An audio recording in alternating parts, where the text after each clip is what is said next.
मुक़द्दस में से आज जिस विर्द का इंतखाब किया गया है अपनी रहनुमाई और नसीहत के लिए, इस्लाह और तरबियत के लिए, मुक़द्दस यूहन्ना रसूल की मार्फत लिखा जाने वाला खुदावंद यीशु मसीह का अंजीली बयान, उसका 6 बाब और उसकी 34वीं आयत से लेकर 40वीं आयत तक कलाम मुक़द्दस में से हम पढ़ेंगे। मुक़द्दस यूहन्ना रसूल की मार्फत लिखा जाने वाला खुदावंद यीशु मसीह का अंजीली बयान, उसका 6 बाब, उसकी 34वीं आयत से लेकर 40वीं आयत तक कुछ यूं मरकूम है। उन्होंने उससे कहा, आए खुदावंद, ये रोटी हमको हमेशा दिया कर। यीशु ने उनसे कहा, जिंदगी की रोटी मैं हूं। जो मेरे पास आए वो हरगिज भूखा ना होगा, और जो मुझ पर ईमान लाए वो कभी प्यासा ना होगा। लेकिन मैंने तुमसे कहा कि तुमने मुझे देख लिया है, फिर भी ईमान नहीं लाते। जो कुछ बाप मुझे देता है मेरे पास आ जाएगा, और जो कोई मेरे पास आएगा उसे मैं हरगिज निकाल ना दूंगा।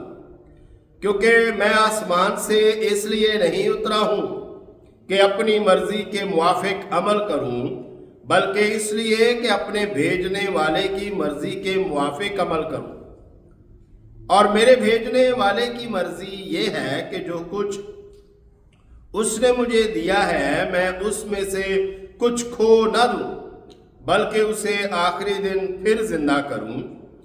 क्योंकि मेरे बाप की मर्जी यह है कि जो कोई बेटे को देखे और उस पर ईमान लाए हमेशा की जिंदगी पाए, और मैं उसे आखिरी दिन फिर जिंदा करूं। खुदावंद इस कलाम के सबब से मुझे और आप सबको बड़ी बरकतों से नवाजे। आइए दुआ करें।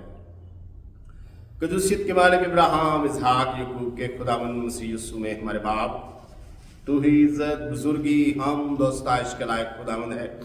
ऐ खुदावंद, माबूदों में कौन है जो अपने तकद्दस के बस जलाली और अपनी मदा के सबब से रोब वाला और साहिब करामात है।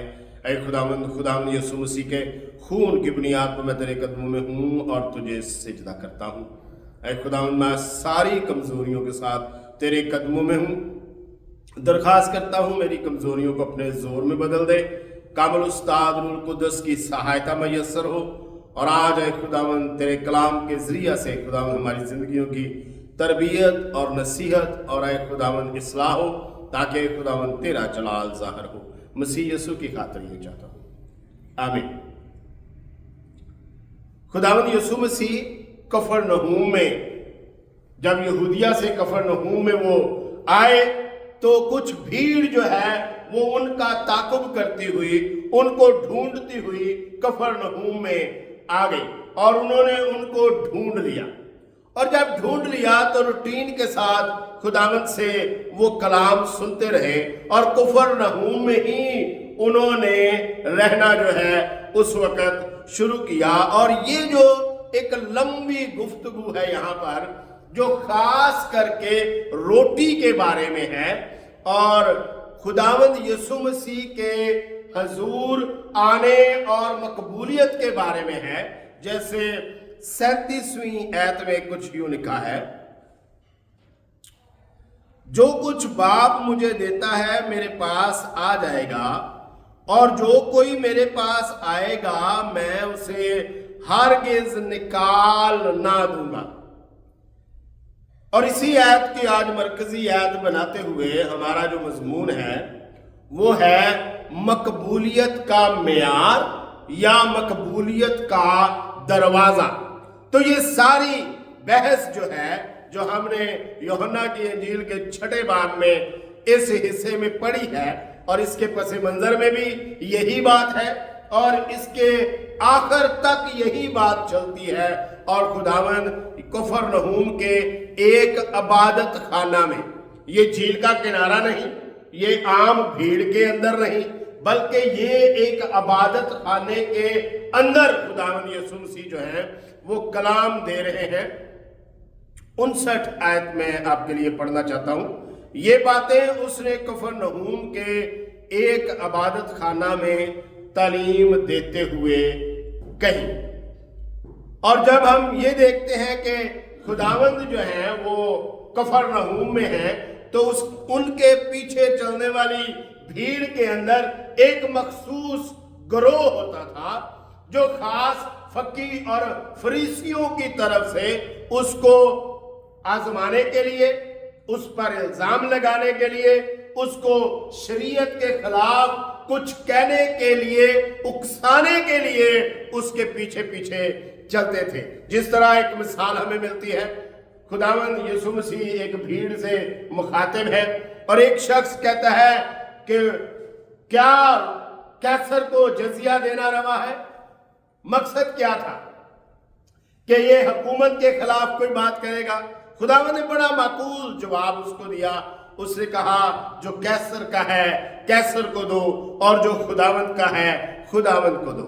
ऐसी ही एक भीड़ जो है, इस गिरोह के अंदर भी ऐसा गिरोह था जो उस भीड़ में शामिल था और खुदावंद को जो है वो किसी ना किसी बात में आजमाने के लिए वो हर वक्त तैयार रहते थे। इस पूरे विरद में खुदावंद यीशु मसीह से बहुत गहरे सवालात किए गए हैं। खुदावंद ने भी बहुत सवालात किए गए हैं, लेकिन मैं आपकी तवज्जो सिर्फ चंद बातों की तरफ दिलाना चाहता हूं कि वो गिरोह जो है उसका मकसद क्या था। यूहन्ना की अंजील 8वां बाब उसकी 6 आयत। उन्होंने उसे आजमाने के लिए ये कहा ताकि उस पर इल्जाम लगाने का कोई सबब निकाले, मगर यीशु झुककर उंगली से जमीन पर लिखने लगा।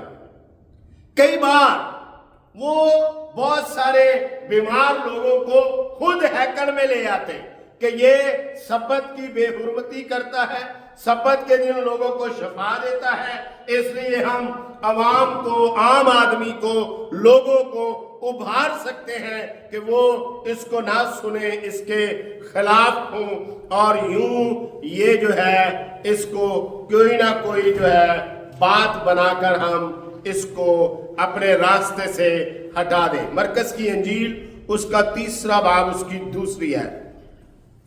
और वो उसकी ताक में रहे कि अगर वो उसे सब्बत के दिन अच्छा करे तो उस पर इल्जाम लगाएं। और आज की जो कलीसिया है, आज के जो मुकद्दसीन हैं, आज उन्होंने अपने आप को हालात के मुताबिक ढाल लिया है। आज उन्होंने अपने आप को खुदा के साथ चलने के लिए भी और दुनिया के साथ चलने के लिए भी उन्होंने अपने आप को जो है सिखा लिया है कि हमें कैसे चलना है। हम अपने अकायद रखते हैं, हम अपना तर्ज अमल रखते हैं, और जिनके साथ हम अपने अकायद और अपने तर्ज अमल के साथ मुत्तफिक नहीं, हम उनसे अलग रहते हैं। लेकिन खुदावंद इस आयत में कहते हैं जो कोई मेरे पास आएगा मैं उसे निकाल नहीं दूंगा।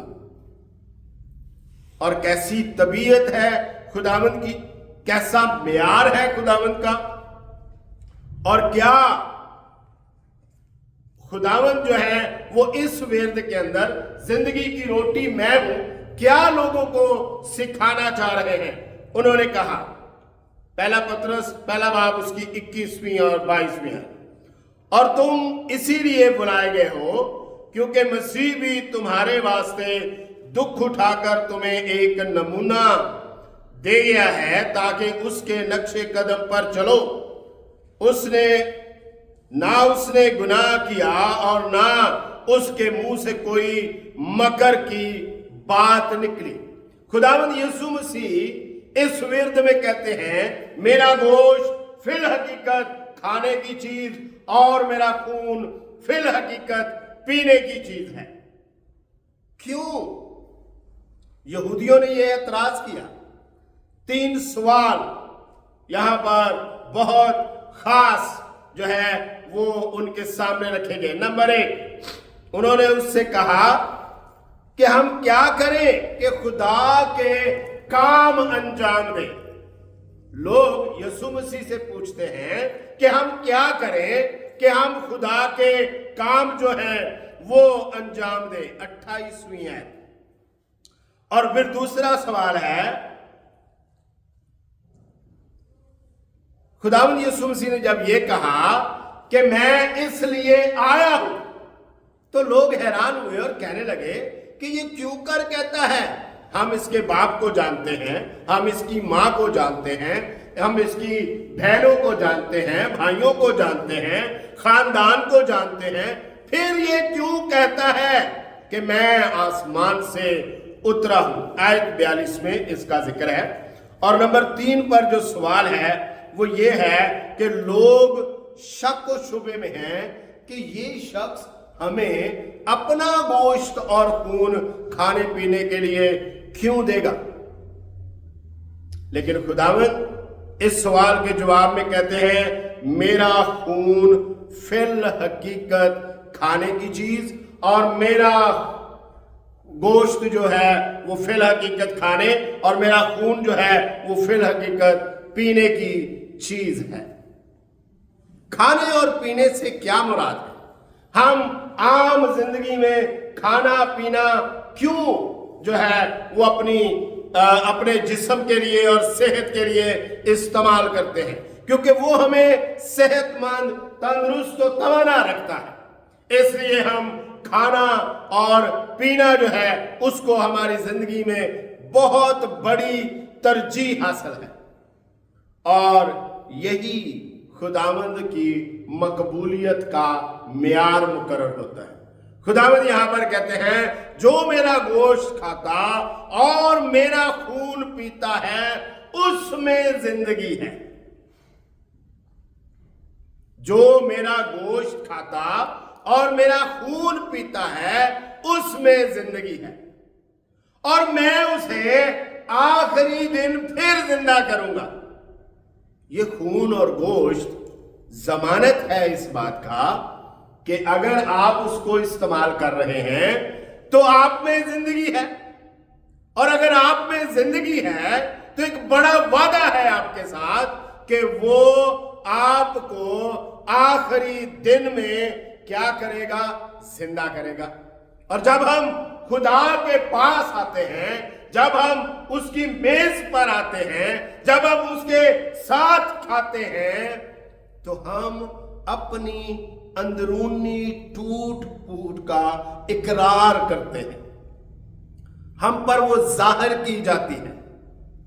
یاد کیجئے، خداوند یسوع مسیح نے آخری فسح کھاتے ہوئے ایک راز کی بات اپنے شاگردوں سے کہی۔ انہوں نے کہا، تم میں سے ایک مجھے پکڑوائے گا، اور وہی ہوا۔ ہر کوئی اندر سے ٹوٹ گیا، ہر کوئی جو ہے وہ اپنے اندر جو ہے وہ محسوس کرنے لگا کہ میں فلاں جگہ پر غلط ہوں، میں فلاں جگہ پر غلط ہوں۔ شاید اس لیے یہ سوچا جا رہا ہے کہ میں پکڑواؤں گا، لیکن خداوند کا اشارہ کسی اور کی طرف تھا، اور انہوں نے بڑی وضاحت سے کہا، جسے میں پہلا نوالا دیتا ہوں وہی ہے، جو میرے ساتھ طباق میں ہاتھ ڈالتا ہے وہی ہے وہ۔ چند نشانیاں بتائیں اور یہودا اسکریوتی جو ہے وہ ظاہر ہو گیا۔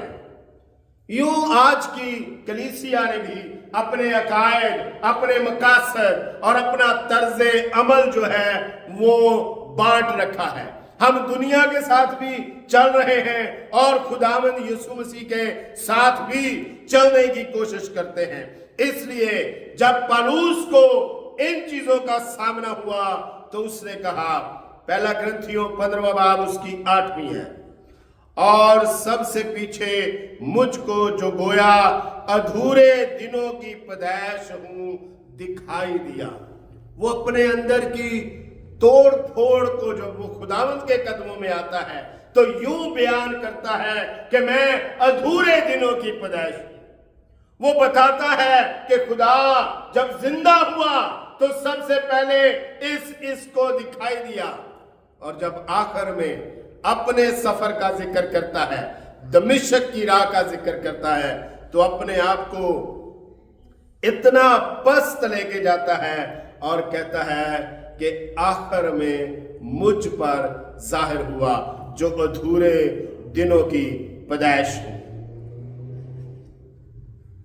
اور نمبر 2 پر ہم جو ہے وہ دیکھتے ہیں کہ جب ہم اس کے قدموں میں آ جاتے ہیں تو ہمیں اپنی پہچان ہونے لگتی، ہم اپنے آپ کو جاننے لگتے ہیں کہ ہم کس طرح سے مدد کے مستحق ہیں، ہمیں کس طرح یسوع مسیح کی ضرورت ہے، ہمیں کس طرح اس کی رفاقت میں رہنے کے لیے جو ہے وہ ضروری اپنے آپ کو تیار کرنا ہے۔ پہلا کرنتھیوں 15واں باب 9 ہے، کیونکہ میں رسولوں میں سب سے چھوٹا ہوں بلکہ رسول کہلانے کے لائق نہیں، اس لیے کہ میں نے خدا کی کلیسیا کو ستایا تھا۔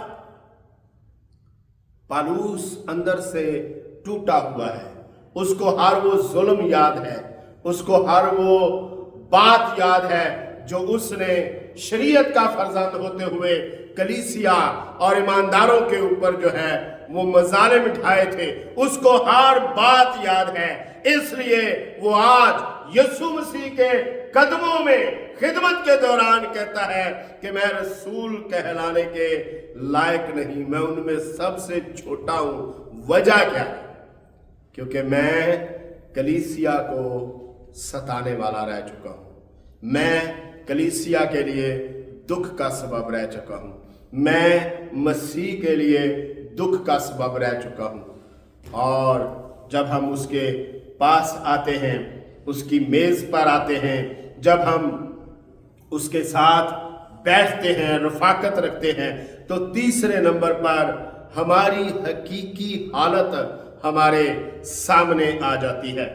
پہلا کرنتھیوں 15واں باب اس کی 10ویں ہے، لیکن جو کچھ ہوں خدا کے فضل سے ہوں، اور اس کا فضل جو مجھ پر ہوا وہ بے فائدہ نہیں ہوا، بلکہ میں نے ان سب سے زیادہ محنت کی، اور یہ میری طرف سے نہیں ہوئی بلکہ خدا کے فضل سے جو مجھ پر تھا۔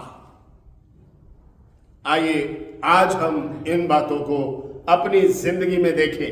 کیا جب ہم خداوند کے ساتھ آتے ہیں، خداوند کے پاس آتے ہیں، خداوند کی میزبانی میں شریک ہوتے ہیں، خداوند کی میز پر آتے ہیں، اس کے گوشت اور خون میں شریک ہوتے ہیں، اس کے گوشت اور خون کو کھاتے پیتے ہیں، تو کیا وہ گوشت اور خون ہمارے اوپر اثر انداز بھی ہو رہا ہے؟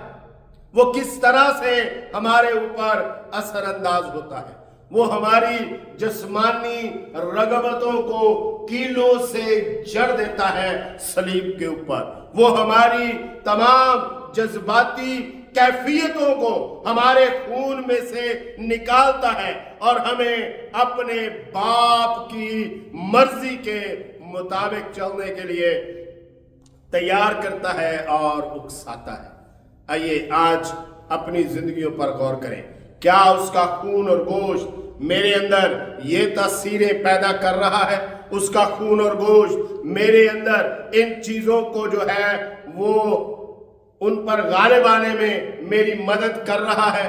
اگر کر رہا ہے تو آپ کو اس کی میزبانی سے بہت فائدہ پہنچنے والا ہے، لیکن اگر نہیں کر رہا تو آج ہی اس کے سامنے جھکیے، اس سے بات کیجئے، آج ہی اس کے سامنے اقرار کریں اور اپنے اندر ان 3 چیزوں کو محسوس کریں۔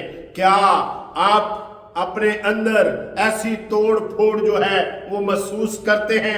کیا آپ اپنے ان باتوں پر جو ہو چکی ہیں، گزر چکی ہیں، شرمندگی محسوس کرتے ہیں اور آپ کو آپ کی حقیقی جگہ کا احساس ہونے لگے گا، جس طرح پالوس ان 3 مراحل سے گزر کر خداوند کی حقیقی پہچان پا کر اپنے آپ کو جانتا ہے، اپنی پہچان پاتا ہے، اسی طرح آپ بھی اس کے حضور میں اپنے مقام کو جان سکیں گے، اپنی مقبولیت کو जान सकेंगे। खुदावंद इस कलाम के सबब से मुझे और आप सबको बड़ी बरकतों से नवाजे। आइए हमारे दरमियान उस्ताद मोहतरम तशरीफ फरमा है। दरख्वास्त की जाती है कि कलाम खुदा के लिए दुआ करें और जमात को कलमात बरकत के साथ रुखसत करें। खुदावंद यीशु मसीह में हमारे आसमानी बाप, हमारे जिंदा खुदावंद इब्राहिम, इसहाक और याकूब के खुदा, हम खुदावंद यीशु मसीह के प्यारे अजीम जलाली अब्दी जिंदा नाम के वसीले से तेरे पास आते हैं। तेरे खुदावंद तेरा शुक्र, तेरी तारीफ करते हैं इस पैगाम के लिए। खुदावंद हम सबको तौफीक दे खुदावंद तेरी हजूरी में, तेरी वफादारी में खुदावंद चलते रहे। प्यारे खुदावंद तेरा शुक्र करते हैं। खुदावंद दुआ करते हैं रूथ और विल्सन के लिए, उनको खुदावंद ताकत दे, तंदुरुस्ती दे और अपने काम करने के लिए खुदावंद उनको बड़ी जुर्रत दे। खुदावंद जो भाई बहन जहाँ नहीं, खुदावंद उनको फिर से हमें हमारे दरमियान ला, तेरा नाम जलाल पाए।